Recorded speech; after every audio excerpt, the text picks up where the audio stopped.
और दूसरी इंपॉर्टेंट बात है, आपको समझना पड़ेगा दोस्तों कि हम बहुत कीमती हैं। महात्मा बुद्ध ने उनके पास कोई व्यक्ति आया, उन्होंने कहा कि भी मेरी लाइफ की वैल्यू क्या है, मेरी वैल्यू क्या है। तो उनको एक रूबी देते हैं, माणिक्य देते हैं, एक स्टोन होता है, और कहते हैं कि इसको बेचना मत, तुम घूमो, पता करो इसकी वैल्यू क्या है। वो सबसे पहले किसी फल बेचने वाले के पास जाता है, तो कहता है इसके मैं तुझे 5 संतरे 5 सेब दे सकता हूँ। दूसरे वो सब्जी वाले के पास जाता है, तो वो कहता है मैं तुझे 1 किलो घिया, 1 किलो गोभी, ऐसे कह सकता है कि ये सब्जियां दे सकता हूँ। उसके पास वो किसी ज्वेलर के पास जाता है, वो कहता है कि इसकी वैल्यू 5 लाख है। तो वो जैसे ही कहता है कि आप बेचोगे आप इसको, कहता है नहीं नहीं चलो, कहता है कि चलो 50 लाख देता हूँ।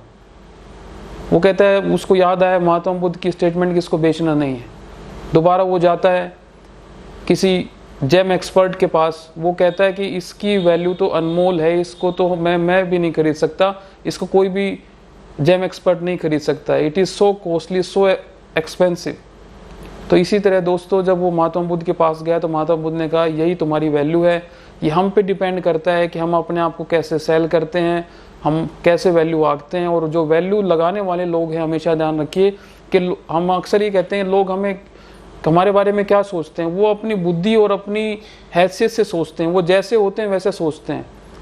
अब कहते हैं ना, सावन के अंधे को हरा ही हरा दिखता है। अब जो फ्रूट वाला है ना, उसको अपने फ्रूट महंगे दिखते हैं, वो उसी हिसाब से उस स्टोन की वैल्यू लगाई। सब्जी वाले ने सब्जी के हिसाब से लगाई, उस जोहरी ने अपने स्टोन के हिसाब से लगाई। जेम एक्सपर्ट जो होते हैं वही सही मायने में उस रतन की वैल्यू लगा सकते हैं। इसी तरह जो आपकी वैल्यू जानते होंगे वही सही मायने में वैल्यू लगा सकते हैं।